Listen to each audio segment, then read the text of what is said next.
This talk is supported by Small PDF, the successful Swiss scale-up making PDF easy for over 1 billion people around the world since 2013. You may remember them from a previous podcast we hosted with their CEO, Dennis Just.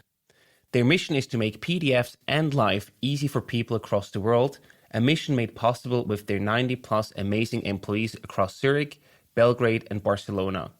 If you want to join this fast-growing Swiss scale-up, visit smallpdf.com/Swisspreneur and apply. So they can choose between something ready-made, but they're not sure if it's healthy, or they know it's healthy because they did it themselves, but it takes a lot of time. That was when we realized if we would combine the convenience with the health approach, then we could create a winning new product.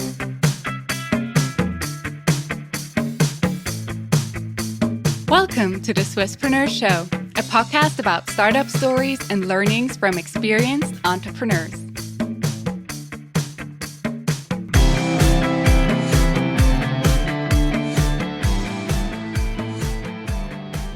So welcome, Luca, to Swisspreneur podcast. How do you feel today? I'm feeling energized. Thanks for having me. Yeah, pleasure to have you.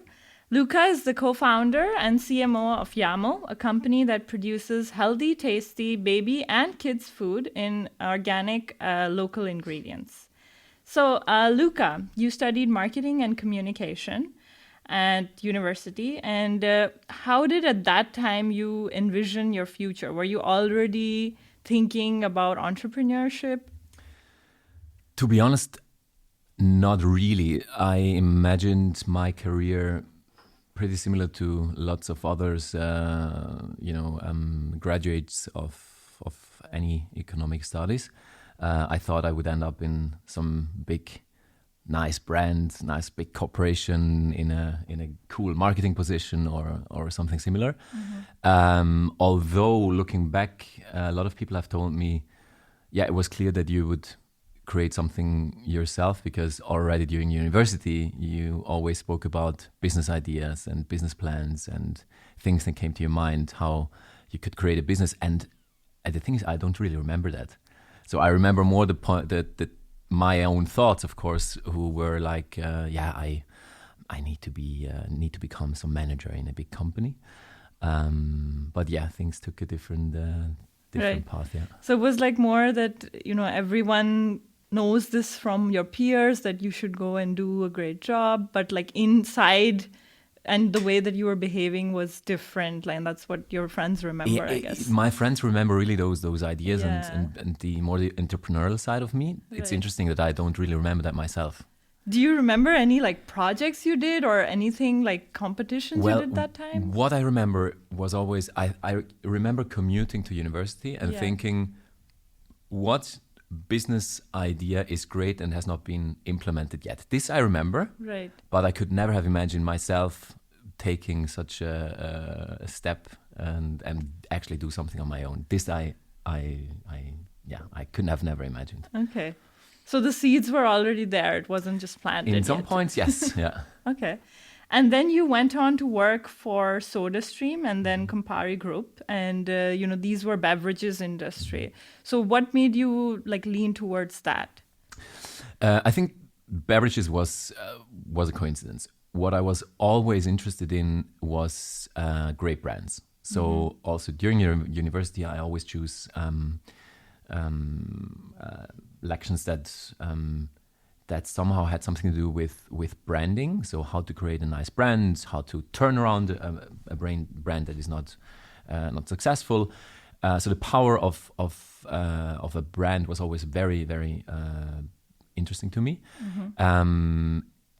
And in the end, I ended up working for beverages, which I think was really a coincidence. But of course, lots of cool brands are somehow, and that also are tangible, are in food, right? Or in FMCG at least. So, I think that was a coincidence. What maybe drove a bit the development was that during my studies already, I worked for an advertising agency as a typical student job, nothing fancy. But of course, we had a lot of customer brands as clients. So that was kind of a bit the groundwork for maybe my future path. And then I was very intrigued by everything related to brand management, marketing, all around the positions.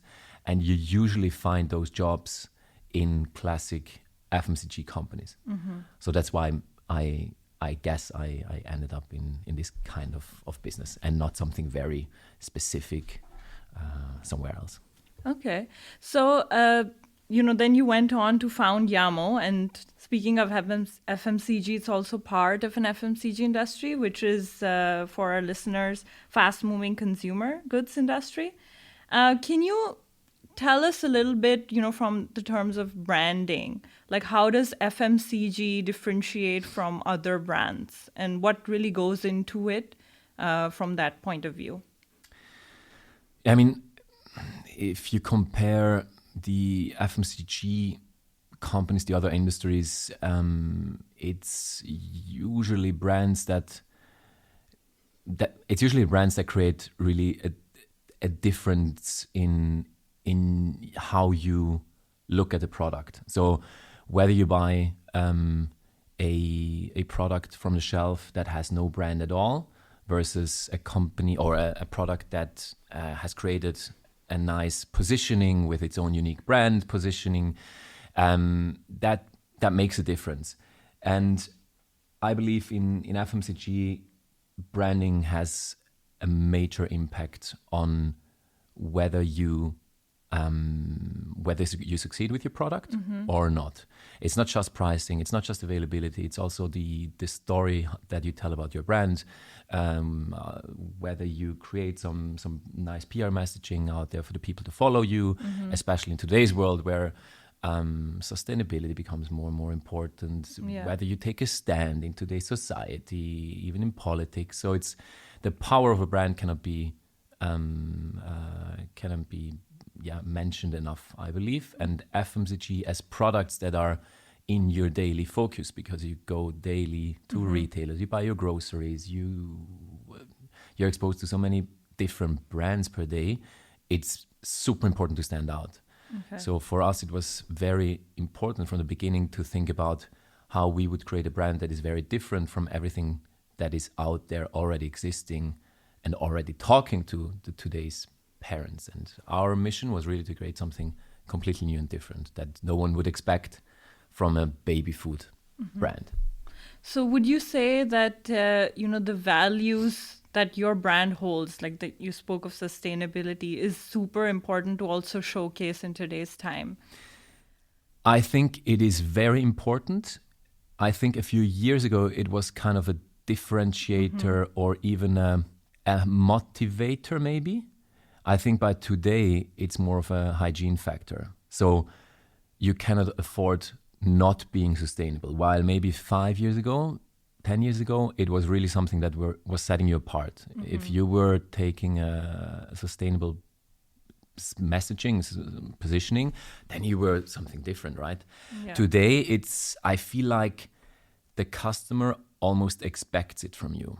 And it's not something that sets you apart, but if you don't have it, then you have a problem.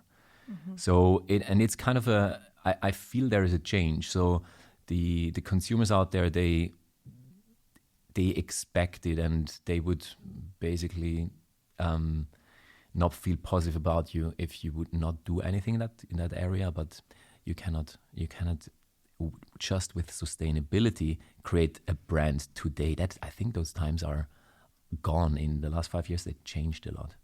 Okay. Well, that's super interesting, and I want to dig deeper into the whole story with Yamo. You guys you were 3 co-founders, correct? And founded in 2016. So dating back to 2015, you and your co-founder, Tobias, you were working in the Campari Group, right? And this was going from booze industry to now baby foods. Like, how did you make that leap? Yeah, quite a bit of a different thing to come up with. Yes, It's exactly. I was working together with Toby. We were both in brand management. Actually, was sitting right behind me, back to back, and we always exchanged ideas. He was a brand manager for different brands than I was, so I could give him tips on ideas that I had for his brands, and he would tell me, "Hey, have you thought about doing that with Aperol and Campari and your other brands?"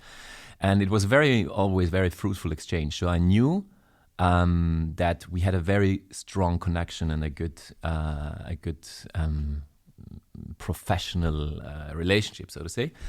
And I remember there was an article in 20 Minuten, a Swiss newspaper, about the exit of innocent smoothies. So a few founders in, I think, the UK that built the first ever smoothie startup, and then they sold it to Coke, I think, for 500 million or something. And there was an interview with the founders, and this interview was so inspiring that Toby and me, from that day on, we started really digging deeper into this topic of entrepreneurial spirit.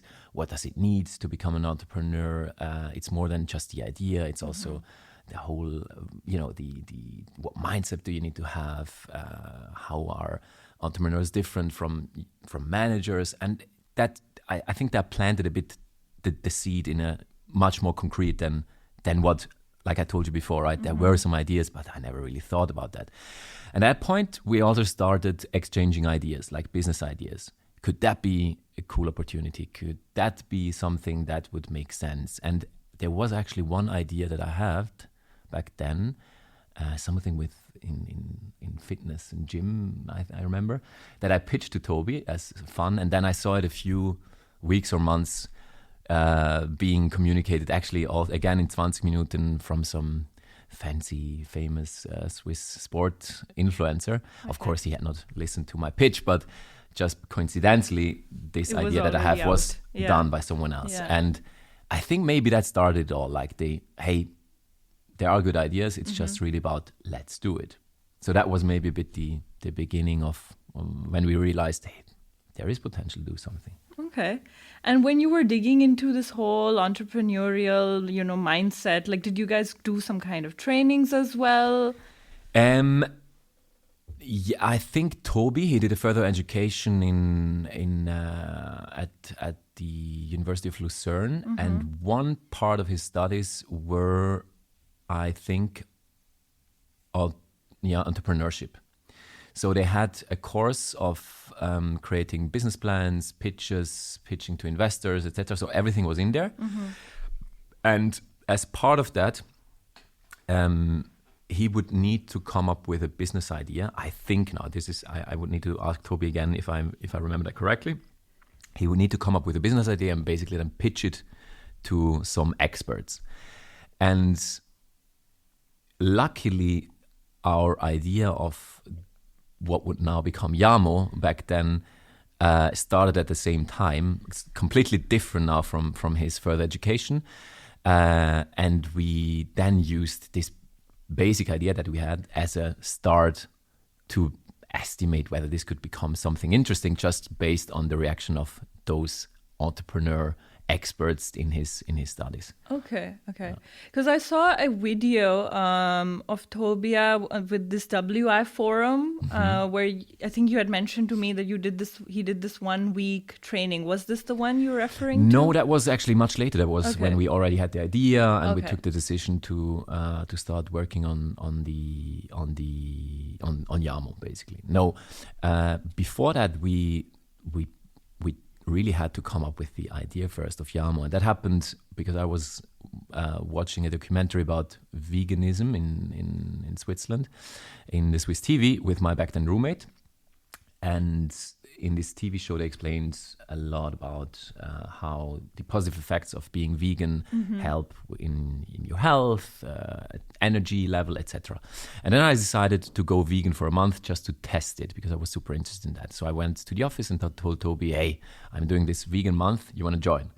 And him being super interested in cooking and new recipes, etc., he said, I'd like to participate as well.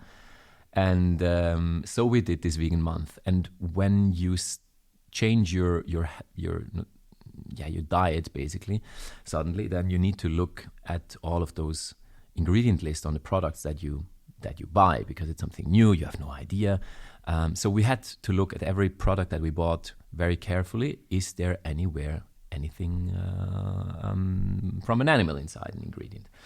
So when you look at those ingredient lists very carefully, what you realize is a lot of daily products that you buy, even ready-made salads, etc., they contain a lot of salts, sugars, and other not super healthy ingredients. And as a joke, we said then, oh, well, do we just need to buy baby food now? Because that seems to be the only healthy food that you can get ready-made. So we went as a joke to the baby food aisle, and we realized that the products, the ready-made baby food products, were not really super, in a way, produced as we would expect for the most sensitive humans around us, for little kids, right? And that's kind of triggered something in us. So we said, hey, how can it be that those products are still, being produced like 80 years ago? There is the natural vitamins are gone due to the cooking process. Then they add again vitamins in there so that there is something in the products. The colors is just mostly brownish, although the ingredients should be green and red and, a bit fresh. So a lot of questions. And then we called José, our today third co-founder, and asked him, hey, dude, do you know anything about that how they are produced? And is there a better way how to produce those things? And then he said, well, yes, there is, but just no one dares to do it because the market is owned by the big players. But in the US, there are already a few startups doing that. So we found that out. Then we started talking a bit. We then talked to lots of parents to find out how they feed their kids.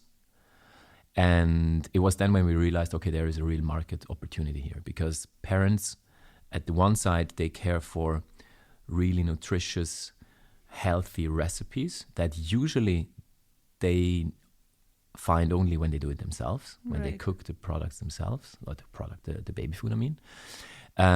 But that takes a lot of time. The other solution is you go to a retail shelf and you buy it from the store. But then parents told us they are not really trusting those products because they don't really know what is inside. The ingredient list is too long. There are chemical things in it that they don't trust. So they can choose between something ready-made, but they're not sure if it's healthy, or they know it's healthy because they did it themselves, but it takes a lot of time.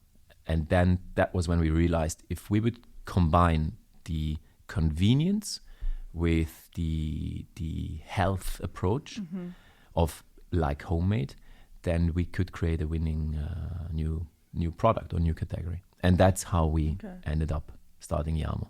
And that was the idea of our pitch at I think a startup competition in Lucerne where we won first place just with a business idea. And based on that, we got then this 1 week mentorship program of this entrepreneur. Okay. Yeah.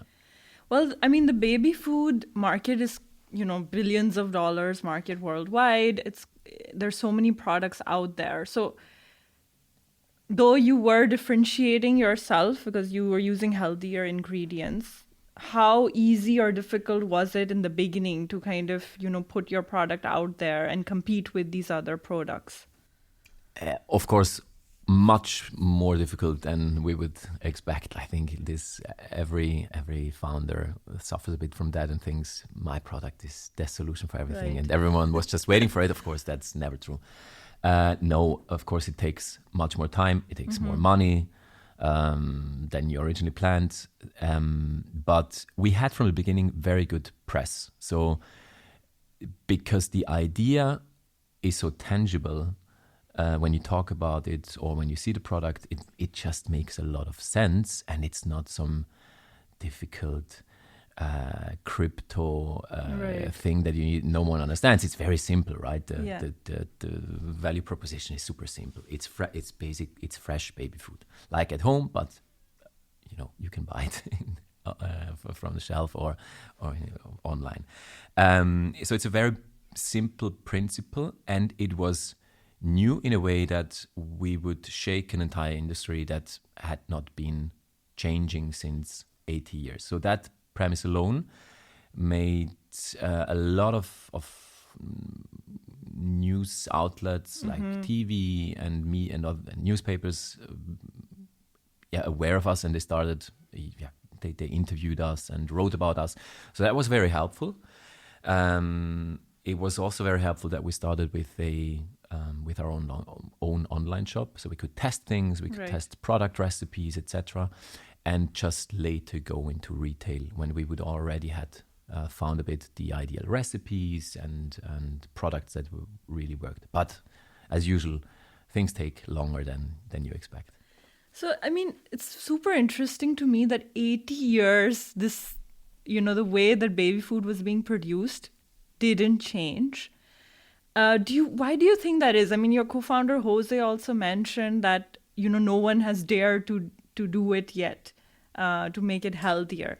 And do you think this is more cultural, that, something is working, let's just stick to that? Or why didn't anyone go into this direction? I mean, if I say nothing changed in the last, I don't know, it was 60, 80 years, then what I mean by it is the basic cooking process of, sterilizing it with heat, cooking it, putting it in a jar, close it, and then it's basically like a can that you can keep forever unchilled. That is the principle that has not changed in a lot of years. Why this has not changed, it's a difficult question. I think it works. So there is a customer group that wants those products. They're not so expensive, so it's rather, you can buy them rather cheap. In today's world, a lot of parents are very busy, so they are depending on convenient solutions. So there is this market of people that need baby food because they cannot cook it themselves. Why no one has dared to try it, I cannot really answer you. It's like the question with a lot of products. Why hasn't no one come up with electrical cars before Tesla? Not that I compare us to Tesla, but I think if an industry has been for too long not changing, and there is only one big, stakeholder of this industry, one leader of the category, then maybe they have become a bit lazy and a bit too secure of their own position.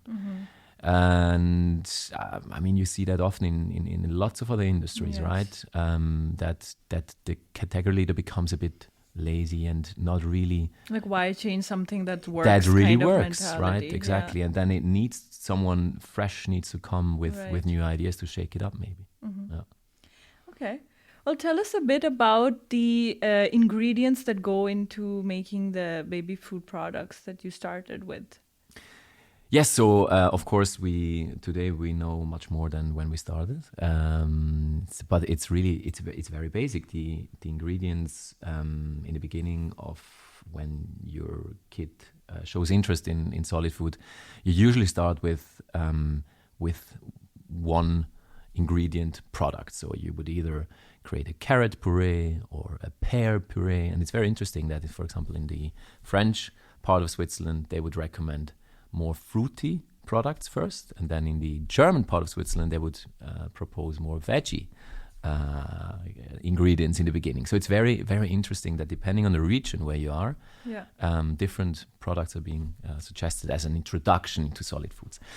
Actually, the ingredients themselves are not really the difference from Yamo versus other companies that are producing baby food since many years.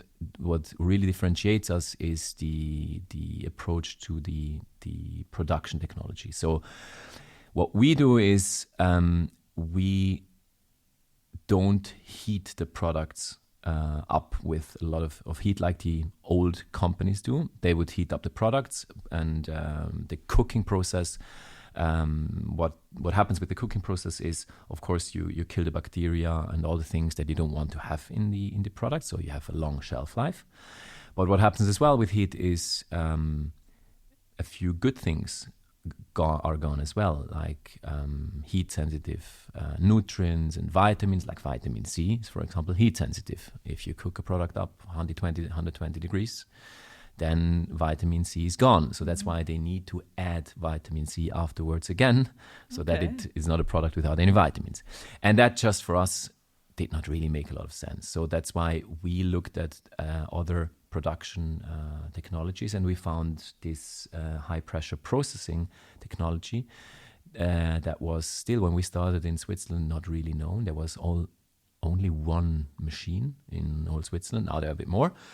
And the promise of this machine is basically that you can create a product with 2-3 months of shelf life, but when you open it, it's always as fresh as you would just mix it at home with your own ingredients and just eat it from that moment. So the freshness is there, the vitamins are in there, the colors, it looks like freshly created.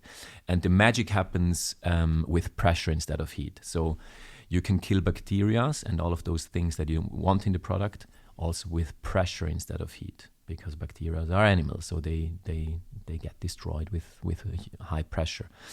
And this high pressure machine, we were the first company to use that in Europe for baby food. Usually it's being used for other purees or soups, even a few meat like sausages that contain a lot of water are good applications for high pressure. And the good thing is that, let's say, the bad things are being eliminated from the products, while the good things, the vitamins, the fresh taste, the colors, this stays in the product. Okay.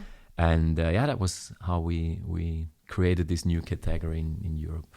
So considering that, these machines, you said, were they readily available in Switzerland? How difficult was it for you to produce everything? It was one production company in Switzerland had such a machine. Okay. So for us, there was not a lot of choice. We just started with this production partner. And but soon they would become a bit too small for us. And we then switched to a German production partner because they could just scale with us better. Okay. And but it's also not, you cannot Google it, right? Who has a high pressure processing machine, because it's something that really is out there online.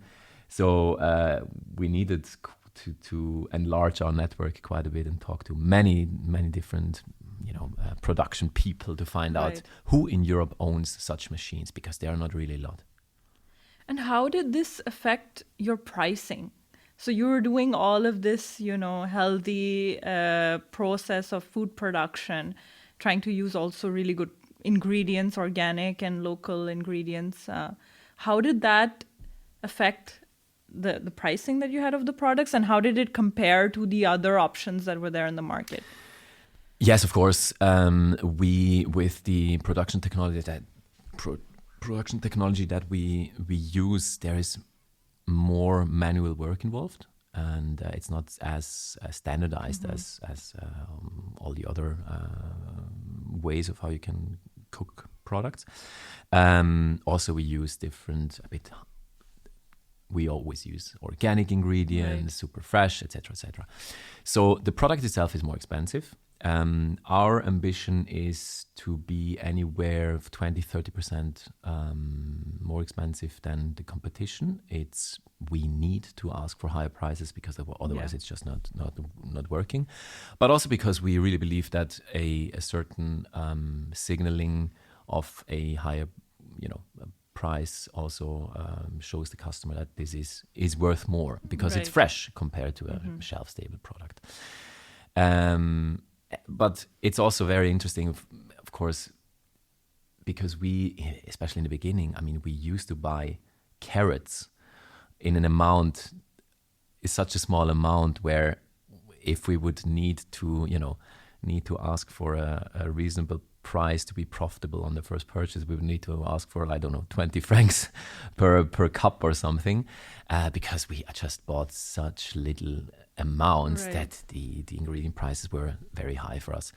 But today, luckily, we are in a different position and we buy much higher volumes. So the business case in such is very, very simple. We just, with higher volumes that we buy the ingredients, the prices come down, and that's the path towards profitability. It's something very simple for our investors to see. Okay, if you reach that volume, then you're profitable. Okay. So it's not really complicated. And then during, the pandemic, where a lot of mothers are at home, they probably have time to cook meals at home. Did that affect your sales at all with the products? Yeah, it's a bit hard to say because we're constantly growing year by year, more than 100%. And during COVID, we realized something very interesting, also talking to other food startups. While a lot of food startups had suddenly, 1,000% growth due to COVID, for us it was just a continuation of normal. Normal for a high growth startup, but not 1,000%. Right. We just continue growing 100, 200%.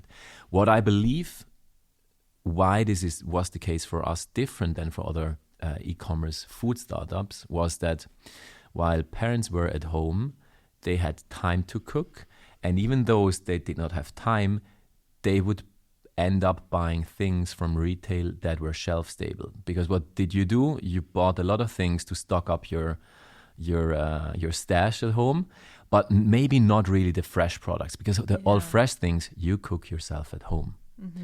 So I think for us it was a bit of a weird mix of, parents were Googling us, they found us, they realized it's fresh, and a few people bought more, but it was not the crazy absurd spike like other food startups had.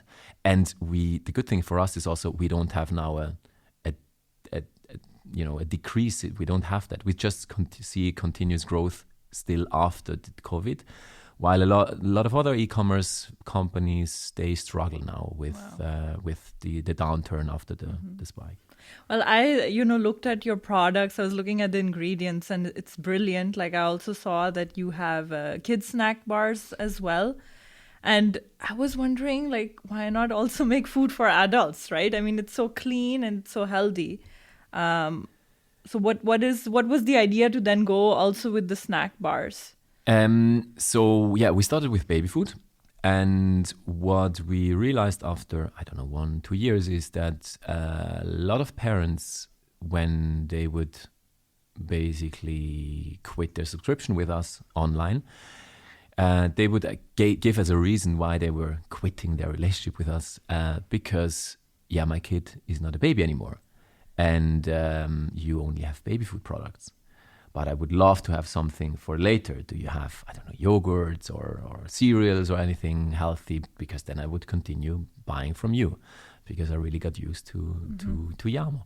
So we started realizing that there is a real nice opportunity here to create much more than, we started realizing, we knew that already before, but then it became really, really, tangible that baby food is a really nice entry product to then accompany parents along the way and grow together with them and their kids in their development of a family. So baby food is really entry product, and then we would like to grow together with them, create products as their kid grow, yogurt, cereals, snack bars.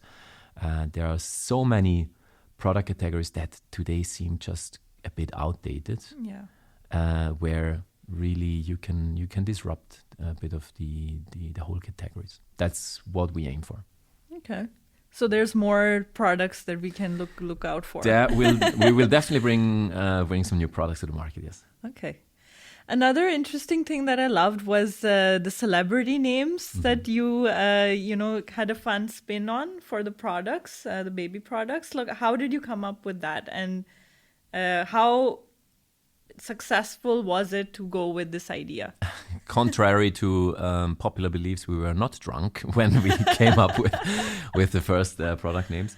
No, it was really that was a very strategic decision. So I remember looking at other companies and then the way how they would name their products, and it was always the same. It was beet, apple, banana, mango, and just you name the product. Right. based on your ingredients. And for us, as I told you in the beginning, for us it was clear since we have a completely different product, we also want to be a completely different brand. We are younger, we are fresher, we will shake up the industry. So we need a brand that transports this messaging. And a product naming is a nice, it seems like a little part of the brand, but if you do it right, every little part can become something really nice that people talk about. Definitely. So we thought to ourselves, okay, who is really looking at the products, or in our case, it's you have a consumer, which is the baby, and you have the customer, which is the parent, and it's two completely different audiences, right? For the baby, it just needs to taste nice, but for the parent, it needs to look nice, it needs to show trust, signaling healthy, etc. And we try to create a packaging and that would communicate that. But then we said on top of that, it would really be nice if they would just have a little nice surprise when parents walk by the thousands of different products, and we would stand out with a little Easter egg on the product packaging that makes them smile. So we said, all right, those parents, they are, let's say 25 to 35. They are in our age. What are things that remind them of a good time growing up? And it was those pop cultural parts of our past, like the 90s, the early 2000s. It's the things we grew up with. It's Britney Spears, the first pop songs that we listened to, the Backstreet Boys and all of those things. Also movies. And that's when we said, okay, would it be a cool idea to create a mix of the ingredients with people and pop cultural elements that every one of us knows from the past and reminds us of something nice. And then we had a few super cool ideas in the beginning, like Mango Number 5 and in Banana Jones, that just created a lot of positive feedback, and a lot of people would tell us, hey, this is just awesome, you guys are so funny, blah blah blah. And then we realized, okay, here, without really thinking too much about it, we developed something completely unique about our brand that also defines a bit the whole brand identity. Yeah. So we are light, we don't take things too seriously, we want to shake up and think differently, and also be a bit of a fun element in sometimes a bit the too serious parenting world, right? We tend to take parenting very serious, and you always need to be the best parent, and but hey, parenting sometimes is also very hard, and not everything is fun, and at least here is something to laugh about. That's great. Like, I think you played very well with connecting with your customers with this, and I thought it was like brilliant, the packaging, the branding, so good job on that. Thanks. So Yamo's also, I think, like, in terms of values, like, you guys are really hitting the nail on the head. I didn't mention it before, but you also do like biodegradable packaging from what I saw. And then you have the Giving Back campaign. So how does this whole like philanthropic side of things tie into the company's mission? It was something that we defined from the very first moment, that if we do this, we want to give something back, because we are a startup in Switzerland, right? We are super lucky to live in such a great company with a lot of a country with a lot of support. It's easier here than anywhere else to start something because you are embedded in a nice network. So we said, with our products that are, I believe, superior to many, many other products that are out there, we cannot reach everyone in the world.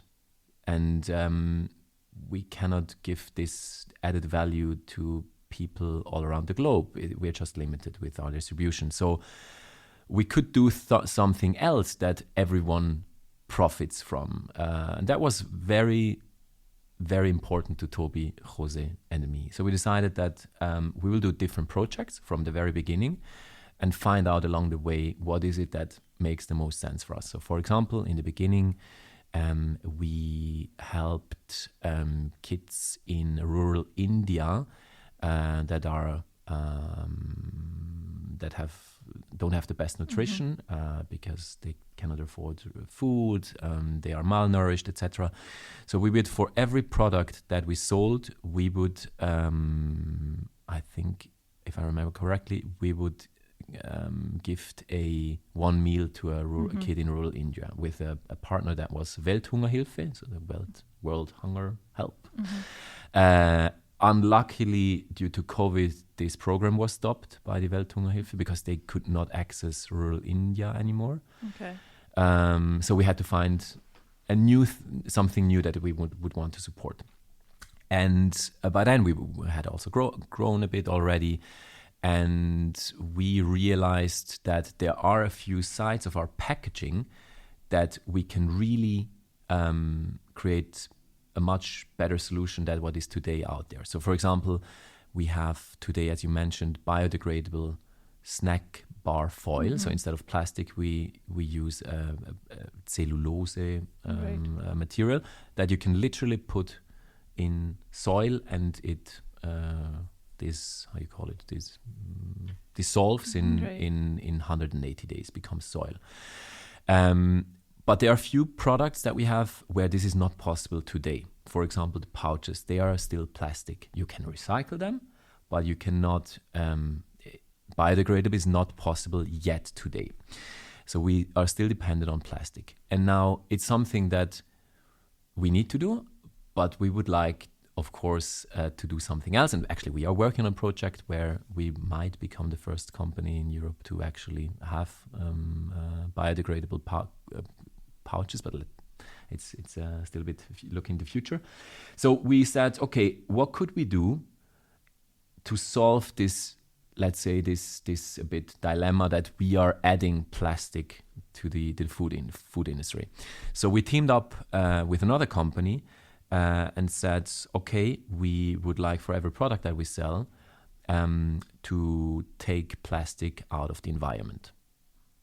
Plastic that has nothing to do with us, but plastic that is already in the environment, and help this company take out plastic. So what we do today is, for every product that Yamo sells, we collect one plastic bottle out of oceans, rivers, and environment all around the world, which is something that is super nice. And it also, I think it's a nice message for parents knowing, okay, I bought this box, 20 products. That means I just took out 20 plastic bottles of somewhere in the world. I did something more than just feeding my kids. And I like the tone of it. It's really nice to hear that, to have this kind of conscious approach, that even though you are producing food for the masses, but you're trying to offset whatever damage there might be done. And I don't think that this will be the last thing there. We're doing many more things, but that's something that we defined from the very early on, that this would be part of our brand identity. Very to cool. give something back. Well, maybe another podcast episode is going to wait for the new things that come up later. So tell me a bit as well about, how hard was it to get through all the regulations, the food regulations that are there, especially in Switzerland and with baby food? Yes. So luckily that was not my problem, that was José's problem. Okay. But yeah, I just talked to him about it. And the thing is that the product that we created was such a novelty, so new, that for a lot of aspects there were no regulations really. It's really weird. We had to basically find similar product categories and then look at existing baby products and regulation, and then talk to lawyers and other experts to find out which regulations could apply to this new product category that just does not exist yet. There is no fresh baby food out in the market with this technology. So we said I guess the best thing to do would be we just take the hardest regulation that exists, which is baby formula, so like the milk alternatives basically for kids, and then apply this to the solid food for kids. So what we do now is we take food regulations, for example, for certain ingredients that are on the level of the most regulated product, which is which is formula, and then apply it to our products. Okay. And it's quite interesting because I still remember when we first talked about it, that while there is a regulation, of course, for certain ingredients, you cannot go over a certain threshold of for example, nitrat. I don't know what's called in English. Nitrate? Yeah, maybe it's nitrate. Yeah, okay, just the same. Yeah.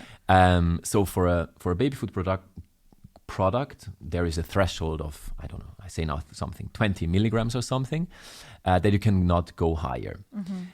And that's, of course, super important. But then for let's say this is in carrots, right?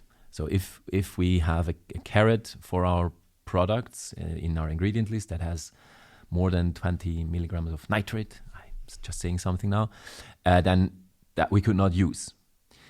Now, the same carrot in Coop or Migros, they don't have those thresholds, or they are much higher. But the parents cook with them the baby food. So it's really interesting that you know that the kids will eat products from parents that have no threshold, and no one checks those things. But of course, if you provide if you create a product for the kids themselves, the regulations are super, super high. It's a funny thing when you think about it. Yeah. So yeah, we had to look up, had to find out ourselves basically. But today we have a very good overview of what is allowed, what is not allowed. Also in advertising, that was very complicated in the beginning to find out what can we say, what can we not say, because there are certain regulations. So could you give an example of, like, in advertising, what's allowed? Yes. So for example, the whole formula, you cannot advertise. So you cannot really communicate anything in advertising. What you can do is create like some sort of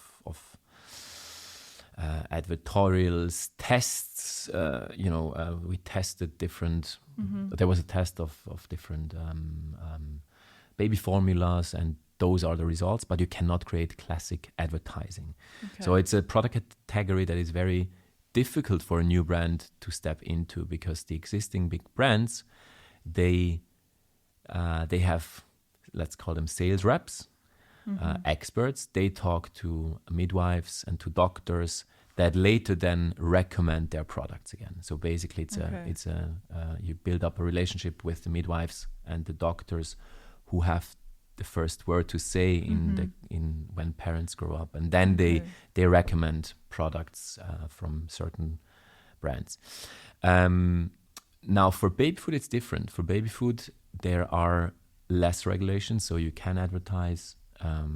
You are basically allowed to do anything like normal products, but there are tendencies and thoughts out there that this might get more strict in the future as well. Okay. And like, as a growing company, what other challenges did you guys have to face? Like some of the key maybe roadblocks that you hit in the last few years? Oh wow, there were so many with it. I mean, speaking about legal things, there was of course we had a shock moment when our biggest competitor and the leading brand in the category sued us. We were still very young, and we received a letter from their lawyer, threatening us if we would say those things again that we said on our social media, or do those things again, then they would prosecute us, da da da da. And it was a bit of a shock for us because we just started like literally a year ago, some months ago. Social media, maybe we had 1,000 followers, which was my mother and my family, and no one else knew us. But we were already on their target, let's say. And they didn't really like what we were doing from the communicational side. We were, of course, also a bit cheeky with our messaging. And we then realized, okay, it's not all fun and games. Hey, we are being watched.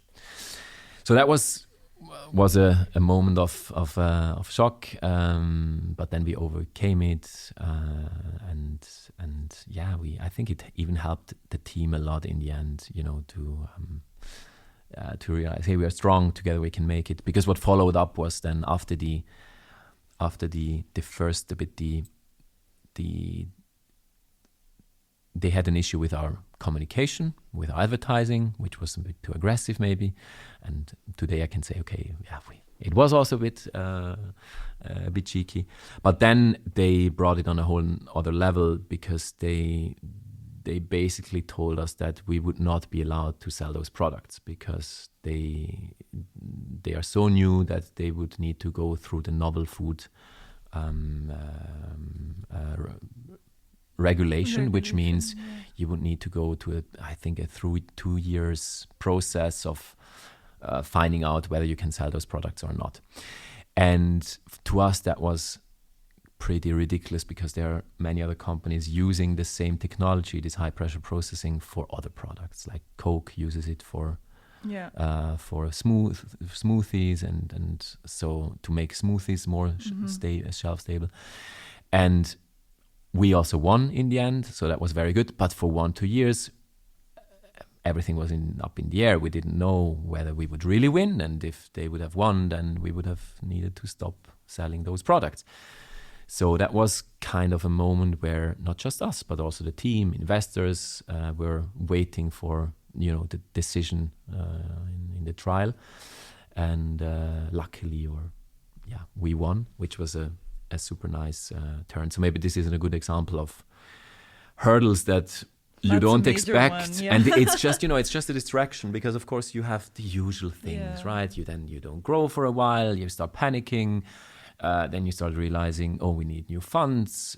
Can we still pay salaries? The usual founders' problems. But then on top, you have this topic of, can we still sell our products in 5 months from now? Or are we done and need to shut down the company? Lucky for us, we did not have to. We won. We even made a nice PR story out of it. So all good. Okay. So it paid back later. A lot, because we made it public what happened, that a big competitor sued us in a not so nice way. Yeah. And we got just positive feedback by press and also social media today is so quick to answer. So we had a lot of actually transition from their social media channel followership to us, and a lot of people said, so I'm Team Yamo now. Those guys are much cooler than the big old companies. So that was very good. I think we established then a bit the challenger brand vibe in the category. That's great that you came out of this, and I think like having the honesty, integrity with which you guys work is what in the end shows to everyone and helps to pull through, right? Yeah, and I think it's also something that whenever I talk today to founders that really just started, and when they say, hey, okay, are there any things that you can tell me that I need to watch out for? It's like, I could tell you a million things. The thing is, there is always the unknown. No one of us would have expected that suddenly in year 2 or 3, we would need to block 50 to 100,000 of lawyer costs because the biggest brand in the world in baby food decides to sue you, to kill you, basically. Yeah. So you just don't know that, and you never expect this to happen. But those things happen, and you just need to be always a bit calculating with a worst case scenario. Also in terms of money that you put beside for things like that, because it just happens. Definitely. You'd also mentioned earlier that your biggest competitor was like mother's or father's home cooked food. And now you're telling me this story. So like, who are at present, your biggest competitors? It's super difficult to say because we play in so many different categories. Right. So we play in the baby food category, which is a very important part of the business. And there I would really say that for us, it's really the parents that cook themselves are kind of our competitors. And then there is one big company that owns of the sold products in retail. They have like a 70% market share. They are in Germany, a big German brand. Then their main business is baby food. If you then look at the older kids, into the yogurts and the milk drinks, where we today have nice products, then of course it's the big dairy companies. So yeah, we said it's too easy to only face one big investor, one big competitor. Let's face just a lot of them. A lot of them in different product categories. Exactly. So you're also having presence not only in Switzerland, but like the entire DACH region, Belgium, Spain, and Portugal, right? That's an amazing achievement. And that also brings me to the question that how did you guys go on to expand? Like, what was the critical point that made you expand to other countries? And I mean, then you have to also understand, the culture, the food culture, what resonates with the people in these countries. So how was that from the branding point of view? Yes, so the first expansion from Switzerland to Germany and Austria was really just, since we have the same language, since it's the same geographical region, it just made a lot of sense to test those markets as well. Although I must say today that there are differences. Of course, buying power is not as strong as in Switzerland, so that brings a bit of complexity. But still, it's the same language, which makes things easier. And most businesses that are being started in Switzerland, then they just go to Germany. It's just 8 times bigger or something, so it makes a lot of sense. Although today I'm not sure if I would do Germany again, because when it comes to food, in Germany there is still this mentality of it's better if it's cheaper a bit. So I mean, in general, right? There are always different customer segments. So for a product like ours, maybe there would exist better markets than Germany in Europe, like UK or France, maybe even. But due to the geographical region, it made a lot of sense in the beginning, and we just did it. It was not, no crazy year of strategy planning, and it was really. I remember that because I did it myself. I called up some influencers that I found online. We did a bit of a social media strategy, and then we just tested it. What would happen if we do it? And it's working. So back then it was really just let's do it instead of thinking about it long. Of course, now this is a completely different process, and there is much more strategic involvement and thoughts going into it. In the last years, when we expanded to those markets that you mentioned, of course, first of all, there was always the assessment of, how much money do parents spend in those countries for products like baby and kids food? How is the online share of food being purchased in those countries? How is the in general online behavior? So a lot of more analysis than back then. We are working today with a distribution partner for the outside DACH markets, which helped us a lot. It's a distribution company that also distributes products in Europe for other big brands like Oatly, for example, and we benefit a lot from those very known and nice products that are also shaking up existing industries. So it's a bit of the same concept, but of course we're smaller. That they can bring into those retailers that they anyway talk to about Oatly and other products, and then they can come offer products for kids as well with those retailers, and that's working very well. So we have a lot of retail partnerships now in those markets, that because those retailers, they found out about the products from, be it in media, press, they would call us up, then we would make the first connection, and then at some point we hand it over to our distribution partner, and that works very smoothly. Yeah. So it seems like PR and media played a really pivotal role in your business development, right? And so how much, for our fellow founder listeners, what percentage would you say of the budget do you guys spend on marketing and PR side of things? Yeah, it's a good question. I think in the beginning, I would invest almost everything. I mean, it depends really what your sales channels are, right? So if you're a very online focused business, then obviously in the beginning, test the hell out of performance marketing, just so you understand where you stand with your product and whether there's a product market fit and people are interested in your product and are buying, So going to the bottom part of the advertising funnel and just test it with some easy Facebook ads and Google ads is in the beginning definitely the way to start to find out where you stand. Right. But then I think I would invest from very early on into PR, because I think in the beginning you have a nice story to tell. You have this underdog vibe that lots of journalists love writing about. So it's easier to get into the media with some nice clippings than when you're established.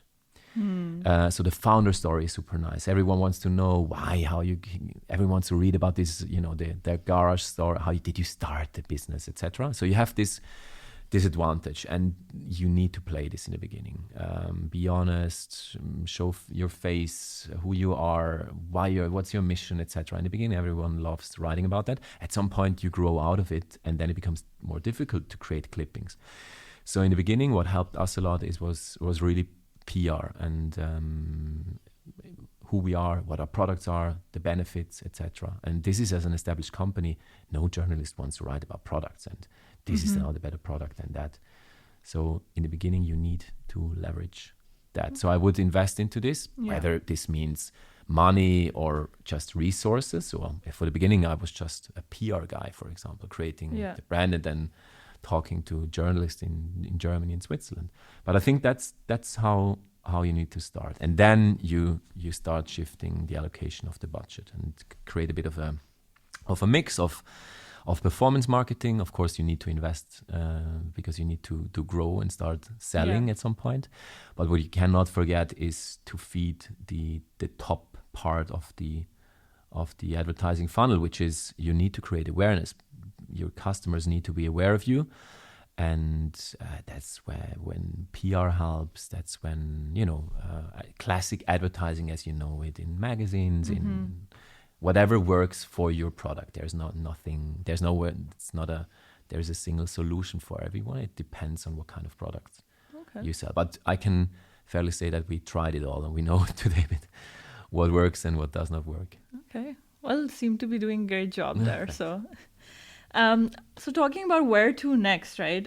Your last fundraising round was a Series A worth $10.1 million back in 2020. And when can we hear about the next one? We are actually fundraising right now. Okay. We are raising our Series B. I cannot say anything yet, but it's looking good. And I think we will announce definitely something in the next couple of weeks and months. Wow. But yes, we will. We took our time to use the money in a good way of the Series A, expand into new countries, create new product offerings, and that's also how we would like to use the money of the Series B to enlarge our product portfolio and go into new markets and strengthen the core of our business. So how has the experience been, or right now is, with fundraising, considering also the financial crisis going on at the moment, and compared to how it was when you did your previous round? Yeah, it's not fun. No, what I think for us, I mean, I know what you would like to hear, because there has been a crazy shift of change of how investors and startups look at valuations of their company, how much they raise, what's the basis of defining a valuation of the company, etc. So I feel like in 1.5, 2 years, everything changed. So in the past we saw and always in different areas than in what we were in. I think food has always been very normal and very humble in terms of valuations and multiples, what is being paid for a company versus what they earn per year, what they make in revenue. In other areas like fintech, deep tech, everything much more technical, software, SaaS companies. In the past, and when I talk about in the past, I mean 2 years ago, right? There have been some really crazy things going on. So I think it's actually today is a bit a trend back to normal. Although, of course, for the companies involved, it's a tragedy what happened because suddenly their companies are being valued just half of 2 years ago, although they are still growing. But I think it just has gotten to a more reasonable point than 2 years ago. A company makes 1 million of revenue cannot be worth 100 million or more. It's just ridiculous. So the bubble has kind of bursted. I think the bubble has bursted a bit. In food and in consumer goods, there has never been really this bubble. Of course, there have also been paid money for companies that maybe should not exist at all because they just don't add any value to category. But we have never been in a crazy bubble like the deep, like the tech things. So I think for us it was more normal. But of course it has gotten more difficult to raise money just because everyone is afraid of what is going to happen next. What's the move of the crazy guy in Russia? Does he decide to do something very crazy? Well, where are we going with inflation? People are scared to pay, money for higher priced food or other consumer goods because they don't know if they can pay the electricity bill. So there are lots of different thoughts going on that, of course, also we as a company to take into consideration now, thinking about the next months and maybe even years. Yeah. And in terms of like your team size, like how big are you guys now? We are around 40 people, 45, and are based in Zug. Okay. So everyone operates from there for all the regions as well? Yes, exactly. So we have a nice office in right next to the train station of Zug. Of course, since COVID, we as well are more flexible with home office. So we don't ask for people to come to the office all the time. We have actually we meet always Tuesday to Thursdays in the office, which is I really like the exchange. In the office, then the creative exchange happen, and then Monday and Friday we always focus on non-meetings and you really do the rest of the work that needs to be done. Okay. But I'm super happy that we have a nice office and can exchange with 40 people. Nice. And what about you, Luca? What's next for you? I hope I can still contribute to Yamo for many years to come and support my teams. So I'm responsible not just for marketing. I'm also with me are the D2C business. So from the web shop to then commercialize, what is the business model behind our direct to consumer business, the revenue. So there are quite a lot of responsibilities on my shoulders, but I have a very supportive, nice team that it's really a pleasure working together, and I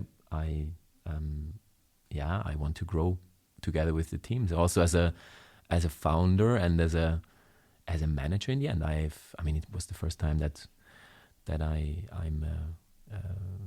lead people, and it's a nice experience to grow together with the company, also as a human, or as your career. Basically, you learn new things every day, and it's super exciting. Awesome. So a little insight on your day-to-day life. Can you tell me a bit like what your day, like morning to evening, looks like, a typical day for you? You mean in the office or in general? In general, maybe you can tell me about office day to begin with, like when you wake up, what you do until the evening time. So I really tried to wake up early at 6 o'clock, because I realized that the only chance to do sports for me is in the morning, because in the evening I'm way too tired after coming home from work late. I'm too tired. So what I need to do is to force myself to wake up early, 6 o'clock, and then go to the gym. I found out I need sport as a filter, as something to let off, power off, and it helps me to start the day with a very positive and strengthened mind. I feel like I'm more awake than others that come to the office, because I have already done so much. Of course, then in the train I start checking the first emails and Slack messages, and then it's really from 9 o'clock I'm in the office. Mostly it's meetings and alignments with my teams. So where they need a second pair of eyes, we work through difficult decisions that we need to take. I have my own projects as well, of course. There's a lot of founder work that goes into my day as well. Toby, my co-founder, he's responsible for everything related to finance and also investors. But of course, José and me, we are very much involved into investor work, etc. So there's quite some interesting things that is not just plain business and my teams, but I need to make room for my co-founders as well. So I'm still also a founder and not just with my teams a manager.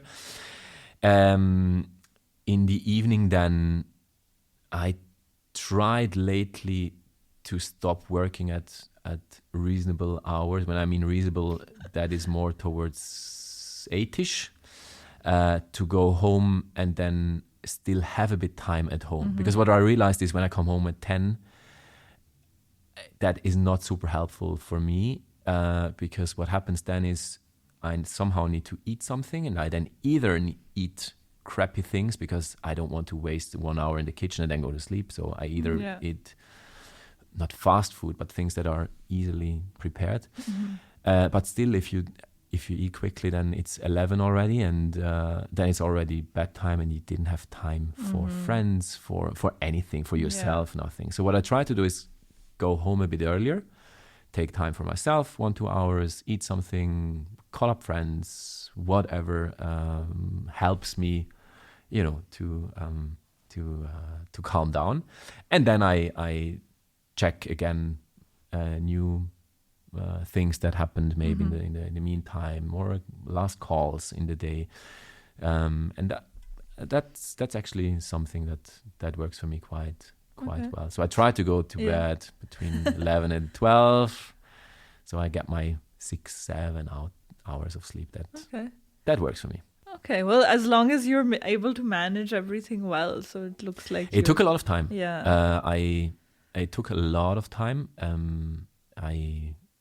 Especially until I realized that I cannot do sports in the evening. So I was dragging my sport bag for 1-2 years to Yamo, realizing I go home with it at 9-10 in the evening every day, and I never do sports in the evening. And by then I had already gained like 10 kilos. Wow. Until I realized, oh, maybe I need to change something in my daily life. So and that's something I really cannot stress enough, how how a startup experience not just changes your professional life, it also changes your private life as well. It changes you as a person, it changes the people around you because you're not around so much. It changes, in my case, it was even my appearance because I gained weight and I was not happy with how things were going. And this you need to know. And if you know it, and if you talk to someone that can tell you, hey, this might happen if you don't pay attention, then it can become a bit unpleasant. Yeah. And there are certain strategies, I think, to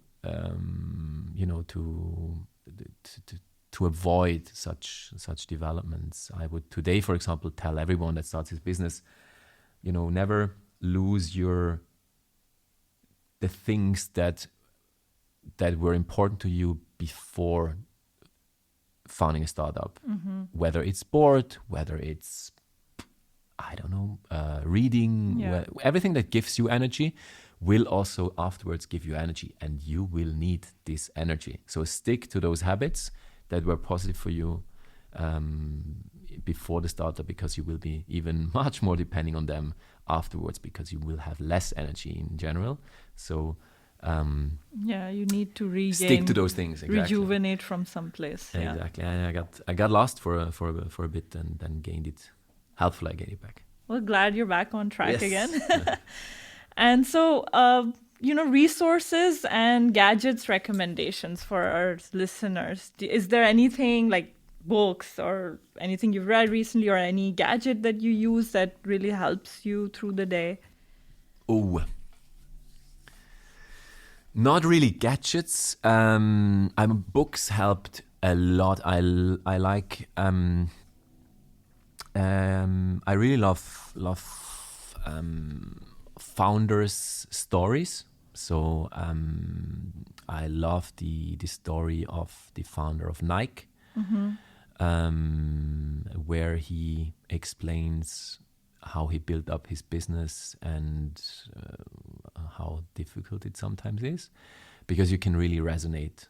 Although, of course, that was a completely different level, but the messages, they are the same. And it's very interesting to see how, even if the cases are super different, the struggles and the ups and downs is always the same. For every founder out there, it's the same story. So that's I can recommend listening to podcasts, reading books in the beginning. That helps a lot. And I mean by podcasts and books, I mean really different things, because it's not just reading about marketing strategies and how to build a business, how to found a business. It's also, in the beginning, you do everything yourself. You need to create a salary structure that works for the first 10, 15, 20 people, although you have never done anything in HR and never built a salary structure that makes sense, but suddenly it's your responsibility. Yeah. So what we would do is listen to podcasts in HR, talking to HR people, asking other startups. So I can recommend this exchange a lot. And then for us, super important was the right software that helped making process simpler. So I can really recommend project management software like Asana, where you don't need to keep your little notice on things I need to do today and write it by hand on a piece of paper, but it's everything is more connected. You can send tasks to your friend. You have the perfect overview of everything. It made our life so much easier using the right software. We use Slack for communication instead of emails. That helped a lot. Oh yeah, definitely. Slack's a game changer. Yes, and there's so much nice software that helps to structure your day a bit better, and you don't get lost in inefficient work. Yeah. Gadgets, I don't know. Maybe you know something that you can help me with. I mean, it's your story. So if you don't use gadgets, that's fine. You don't have to be... There's good recommendations, though. Thanks for that. So now we come to our last segment of the episode, which is rapid fire questions. Just a few of them. So first one, team player or lone wolf? Team player. If you could rewrite one mistake in your life, which would it be? Oh my God. Stopping sport back then.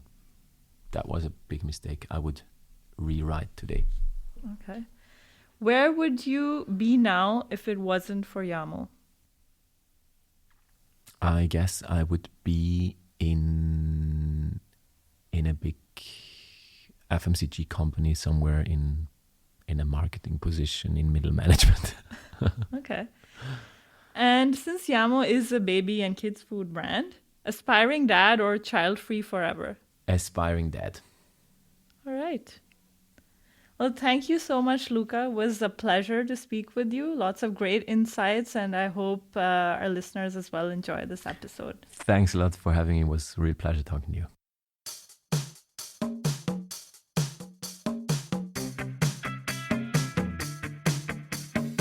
We hope you enjoyed today's episode.